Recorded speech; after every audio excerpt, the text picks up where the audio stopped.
که جمع درې جزونه ولري څنګه یې حل کوو؟ شپږ، درې او دوه څو کیږي؟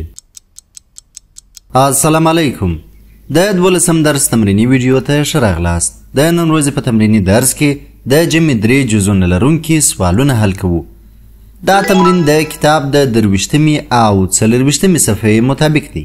لومړی تمرین: لاندې درې جزونه لرونکي سوالونه جمع کړئ. لومړی: 3 جمع 2 جمع 4 څو کیږي؟ جواب: 9. دوهم سوال: 3 جمع 1 جمع 5 څو کیږي؟ جواب: 9. دریم سوال: 1 جمع 6 جمع 2 څو کیږي؟ جواب: 9. څلورم سوال: 2 جمع 0 جمع 9 څو کیږي؟ جواب: 9. پنځم سوال: 2 جمع 3 جمع 4 څو کیږي؟ جواب: 9. عبارت پوښتنې: لومړی: که سمون 3 مڼې، 2 کیلې او 4 مالټې ولري نو ټولې میوې څو دي؟ جواب: 3 جمع 2 جمع 4 مساوي کیږي په 9 سره. دوهمه پوښتنه: که مقدس 5 قلمونه، 2 پنسلان او 1 کتابچه ولري نو ټول څومره شیان لري؟ جواب: 5 جمع 2 جمع 1 مساوي کیږي په 8 سره. دریمه برخه: خالی ځایونه ډک کړئ.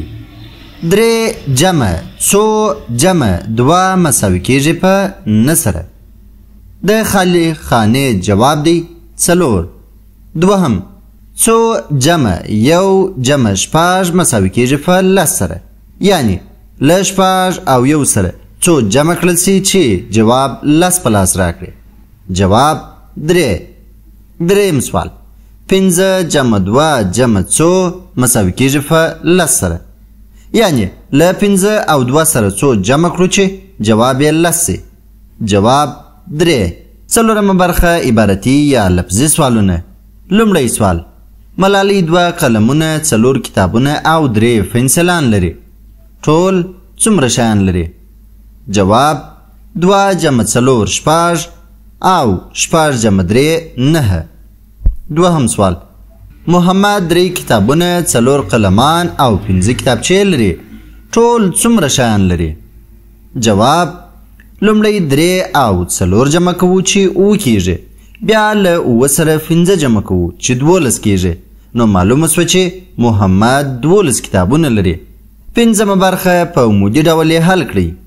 2 5 او 3. جواب: لومړی 5 او 2 جمع کوو چې 9 کیږي. وروسته له 9 سره 3 هم جمع کوو چې ټول 10 کیږي. نو 10 د جواب په ډول لیکو.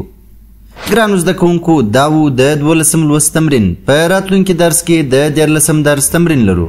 په مخه مو ښه.